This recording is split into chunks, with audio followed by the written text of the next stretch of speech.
ಜನಪ್ರತಿನಿಧಿ ಪರವಾಗಿ, ಈ ಜಿಲ್ಲೆಯ ರೈತರ ಪರವಾಗಿ, ಈ ಜಿಲ್ಲೆಯ ವಿದ್ಯಾವಂತರ ಯುವಕರ ಯುವತಿಯರ ಪರವಾಗಿ ನಾವು ಇರ್ತೀವಿ ಅಷ್ಟೇ. ಯಾರು ಏನನ್ನ ಬರ್ಕೋಬೋದು, ಏನನ್ನ ಮಾಡ್ಕೋಬೋದು, ಏನನ್ನ ನನ್ನ ನಿಲುವಿದೆ, ನನ್ನ ನಿಲುವು ಇಷ್ಟೇ.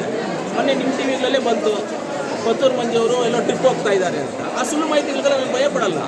ನಾನು ನೋಡದೇ ಇರುವಂಥ ಯಾವುದೋ ನಿಮ್ಮದು ಒಂದು ನಿಮ್ಮದು ಅಂತೇಳಿ ನಿಮ್ಮ ಟಿ ವಿಯಲ್ಲಿ ನಾನು ನೋಡದೇ ಇರೋ ಟ್ರಿಪ್ಪ, ನಾನು ಓಡಾಡದೇ ಇರೋರು ಫ್ಲೈಟ್ ಇಲ್ಲ, ನಾನು ಟ್ರಿಪ್ ಹೋಗ್ತೀರ, ನಾನು ಯಾವ ದೇಶ ನೋಡಿಲ್ಲ ಹೇಳಿ. ಈಗ ನಮ್ಮ ಜನಪ್ರತಿನಿಧಿ ಯಾರೂ ಕರೆದಿಲ್ಲ ಅಂದರೆ ಪಟ್ಟಣ ಪಂಚಾಯತ್ ಇಂಪಾರ್ಟೆಂಟ್ ಅಲ್ವಾ? ನೀವೇ ಪಟ್ಟಣ ಪಂಚಾಯತಿ ಅಧ್ಯಕ್ಷರನ್ನ ಬಿಟ್ಟು ಮಾಡ್ತೀರಾ? ಆ ಲೋಕಲ್ ಕಂಪ್ನಿ ಏರಿಯಾಕ್ಕೆ ಬರುವಂಥ ಕೌನ್ಸಿಲರ್ನ ಬಿಟ್ಟು ಮಾಡ್ತೀರಾ ನೀವು ಅಂತಂದರೆ ಅಲ್ಲಿ ಕಸ ಎತ್ತೋಕೆ ಪಟ್ಟಣ ಪಂಚಾಯತಿಗೆ, ಅಲ್ಲಿರ್ತಕ್ಕಂಥ ಜನಗಳೆಲ್ಲರೂ ಸ್ಟೇ ಮಾಡ್ತಾರೆ. ಅವರು ಬಾತ್ರೂಮ್ಗಳು ಕ್ಲೀನ್ ಮಾಡೋದಕ್ಕೆ, ಸೆಕ್ಕಿಂಗ್ ಮಾಡೋದಕ್ಕೆ ಪಟ್ಟಣ ಪಂಚಾಯತಿ ಮಿಷನರಿ ಹೋಗಬೇಕು. ಪಟ್ಟಣ ಪಂಚಾಯತಿಯ ಪೌರ ಕಾರ್ಮಿಕರು ಪಟ್ಟಣ ಪಂಚಾಯತಿಯಿಂದ ನಿಮಗೆ ಎಲ್ಲ ಫೆಸಿಲಿಟೀಸು ಕೊಡಬೇಕು. ನಿಮ್ಮ ಜನಗಳು ಯಾರ್ಯಾರು ಎಲ್ಲೆಲ್ಲ ಸ್ಟೇ ಮಾಡ್ತಾರೋ ಅವ್ರಿಗೂ ಇವರಿಗೆಲ್ಲ ನಿಮಗೆ ಪಟ್ಟಣ ಪಂಚಾಯತಿಯಿಂದ ಸವಲತ್ತುಗಳು ಕೊಡಬೇಕು. ಆದರೆ ಅವ್ರು ನಿಮಗೆ ಸಿಕ್ಕಿಲ್ವಾ?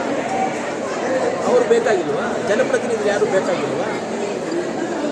ಮಾಡ್ಕೊ ಹೋಗ್ರಿ ಅಂತ ಬಿಟ್ಟಿದ್ದೀವಿ, ನಾವು ಮಾಡ್ಕೊ ಹೋಗಿ ಅಂತ ಬಿಟ್ಟಿದ್ದೀವಿ. ನಾನಂತೆ ನಾವು ಮನಸ್ಸು ಮಾಡಿದ್ರೆ ಯಾವ ರೀತಿಲಿ ಬೇಕೋ ಅವ್ರು ತೊಂದರೆ ಕೊಡ್ಬೋದು, ಕರೆಂಟ್ ಕಟ್ ಮಾಡ್ಬೋದು, ಎಲ್ಲವನ್ನು ಮಾಡ್ಬೋದು ಅಂತ ಹೇಳಿದೆ. ನೀವು ಫ್ಯಾಕ್ಟ್ರಿ ಮಾಡ್ಕೊ ಹೋಗ್ರಿ ಅಂತ ಹೇಳಿದ್ವಿ. ನಾನೇ ನೀವು ಫ್ಯಾಕ್ಟ್ರಿಗೆ ಬರ್ತೀನಿ, ನಿಮ್ಮನ್ನು ಹೊಡಿತೀನಿ ಅಂತೇನಾದ್ರು ಎಲ್ಲ ಹೇಳಿದ್ದೀನಿ. ನೋಡಿದ್ದೀರಾ? ಎಲ್ಲ ನೋಡಿದ್ದೀರಾ? JCB ತೊಗೊಂಡೋಗಿ ಮಾಡಬೇಕು ಅಂತ ಹೇಳಿಲ್ಲ. ನಾನು ಹೇಳಿದೆ, ಒಂದು ವೇಳೆ ಅವ್ರು ತೊಂದರೆ ಕೊಡಬೇಕಾದ್ರೆ ನಮ್ಮ KND ರಿಪೋರ್ಟಲ್ಲಿ ಒಂದು 5 ಲಕ್ಷ ದುಡ್ಡು ಹಾಕ್ಬಿಟ್ಟು ರೋಡ್ ರಿಪೇರಿನ ಅದೋ ಇದು ಮಾಡ್ಕೊಡ್ಬೇಕಂದ್ರೆ ಅಲ್ಲಿ ತೋಡ್ಬಿಟ್ಟು ಅವ್ರನ್ನ ಬೇಕಾದ್ರೆ 2-3 ತಿಂಗಳು ಅವ್ರು ಟಾರ್ಚರ್ ಮಾಡುವಂಥದ್ದು ನಮ್ಮ ಕೈಲಾಗುತ್ತೆ. ಬೇಕಾದರೆ ಕರೆಂಟು, ಇವತ್ತು ಕರೆಂಟದು ಗೊತ್ತಲ್ಲ ಏನಾಗ್ತಾ ಇದೆ ಅಂತ.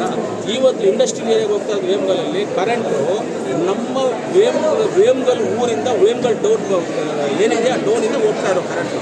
ಅಲ್ಲಿ ಹೋಗ್ತಾ ಇರೋ ಲೋಡ್ಗೆ ಇಲ್ಲಿ ಎಷ್ಟು ಸಮಸ್ಯೆ ಆಗ್ತಾ ಇದೆ ಗೊತ್ತಾ ಲೋಕಲಲ್ಲಿ. ಇವಾಗ ಎಕ್ಸಾಮ್ಸ್ ಟೈಮು, ಈ ಟೈಮಲ್ಲಿ ಕರೆಂಟ್ ಹೋದರೆ ಹೆಂಗೆ? ಮೊನ್ನೆ ನಾನು ಮೀಟಿಂಗಲ್ಲಿ ಕೂತ್ಕೊಂಡಿದ್ದೀನಿ, ಕರೆಂಟ್ ಹೋಗುತ್ತೆ. ಯಾಕಂದರೆ ಓವರ್ಲೋಡ್ ಆಗಿದೆ. ಅದನ್ನು ಅಬ್ಸರ್ವ್ ಮಾಡಿ ಕೇಳ್ಕೊಂಡು ಓವರ್ಲೋಡ್ ಆಗಿದೆ. ಇಂಡಸ್ಟ್ರೀಸ್ ಅಂದಾಗ ಏನು ಮಾಡಬೇಕು? ಅವ್ರು ಸಪ್ರೇಟ್ ಆದಂಥ ಲೈನ್ ಮಾಡಿಕೊಂಡು ಇಂಡಸ್ಟ್ರಿ ಸಪ್ರೇಟ್ ಲೈನ್ ಆಗಿದೆ, ಸ್ಟೇಷನ್ ಆಗಿದೆ, ಕನೆಕ್ಷನ್ ಕೊಟ್ಕೊಂಡಿಲ್ಲ. ನಾವು ಈಗ ಕನೆಕ್ಷನ್ ಮಾಡೋದೇನೋ ಕೇಬಲ್ ಏನೋ ಸ್ವಲ್ಪ ಈ ಶುಕ್ರವಾರ, ಅದಕ್ಕೆ ಮುಂಚೆ ಶುಕ್ರವಾರ ದಿವಸ ನಾನು ಕಮಿಟಿ ಮೀಟಿಂಗಲ್ಲೂ ಈ ಸಬ್ಜೆಕ್ಟನ್ನು ಎತ್ತಿ ನಾನು ಮಾತಾಡಿದ್ದೀನಿ. ಕರೆಂಟ್ ಎಲ್ಲ ನಾವು ಕೊಡಬೇಕು, ರೋಡ್ಗಳು ಕೊಡಬೇಕು, ನೀರು ಕೊಡಬೇಕು ಪಟ್ಟಣ ಪಂಚಾಯತಿಯಿಂದ. ನೀವು ಹಾಕುವಂಥ ಗಲೀಜನ್ನು ಪಟ್ಟಣ ಪಂಚಾಯತಿಯಿಂದ ತೆಗೆಸಬೇಕು. ನಮ್ಮ ಪೌರ ಕಾರ್ಮಿಕರು ಕೆಲಸ ಮಾಡಿಸ್ಬೇಕು. ಅಲ್ಲಿರುವಂಥ ಪಟ್ಟಣ ಪಂಚಾಯತಿ ಸದಸ್ಯರು ನಿಮಗೆಲ್ಲ ಕೆಲಸ ಮಾಡಬೇಕು. ಅಲ್ಲೇನೇ ಸಮಸ್ಯೆ ಬಂದಾಗ ನೋಡ್ಕೋಬೇಕು. ನಿಮ್ಗೆ ಲೈಸೆನ್ಸ್ ಬೇಕಂದ್ರೆ ಪಟ್ಟಣ ಪಂಚಾಯತಿ ಬೇಕು, ನಿಮ್ಗೆ ಖಾತೆ ಬೇಕಂದ್ರೆ ಪಟ್ಟಣ ಪಂಚಾಯತಿ ಬೇಕು. ಆದರೆ ಇವ್ರು ಯಾರು ನಿಮಗೆ ನೆಸಿಟಿಲ್ವಾ? ನಿಮ್ಗೆ ನೀವು ನೋಡ್ಕೊಳ್ಳಿ, ನಮ್ಗೆ ನಾವು ನೋಡ್ಕೊಳ್ತೀವಿ. ಏನಿದೆ ಅದರಲ್ಲಿ 80% ಕನ್ನಡಿಗರಿಗೆ ಕೊಡಬೇಕು ಅಂತಿದೆ ಕೆಲಸ. ಇದೆಯೇ ಇಲ್ವಾ? ನೀವು ಹೇಳಿ, ಇದೆಯೇ ಇಲ್ವಾ? ಯಾವ ಕಂಪ್ನಿಯಲ್ಲಿ 80% ಕೊಟ್ಟಿದೆ ಚೆಕ್ ಮಾಡಿ.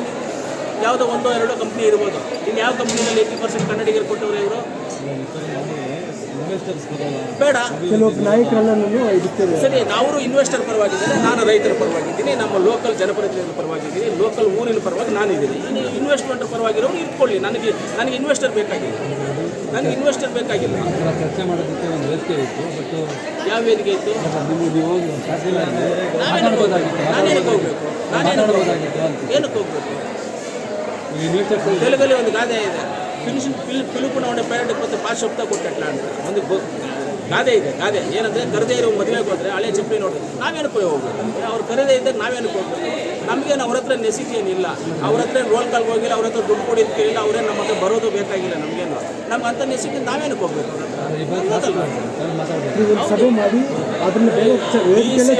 ಸರ್ ಏನು ಕಾರ್ಯಕ್ರಮ ನಡೀತಿ, ಏನು ಇನ್ಫೋ ಸರ್? ನನಗೇನು ಇನ್ಫಾರ್ಮೇಷನ್ ಸರ್ ನಮ್ಮ ಒಳಗಡೆ ಸರ್ AC ಅವ್ರ ಕೇಳಿದ್ರೆ ಇಲ್ಲ ಅಂತ, ತಹಸೀಲ್ದಾರ್ ಅವ್ರನ್ನ ಒಳಗಡೆ ಯಾರಿದ್ರು? ಇದ್ರು DC ಎಲ್ಲ ಕಾರ್ಯಕ್ರಮ ಇದ್ರು. ಅವ್ರಿಗೆ ಏನೂ ಇನ್ಫಾರ್ಮೇಷನ್ ಇಲ್ಲ. ಅವ್ರು ಏನೇನು ಬೇಕೋ ಅವ್ರು ಅರೇಂಜ್ ಮಾಡ್ಕೊಂಡು ಹೋಗಿದ್ದಾರೆ. ಟೋಟಲ್ ಇದಾಗಿ ಹೋಗಬೇಕು, ಒಂದು ಅಧಿಕಾರಿಗಳಿಗೆ ಹೋಗಬೇಕು, ನಮ್ಮ ಅಧಿಕಾರಿಗಳು ಹೋಗ್ಬಿಟ್ಟು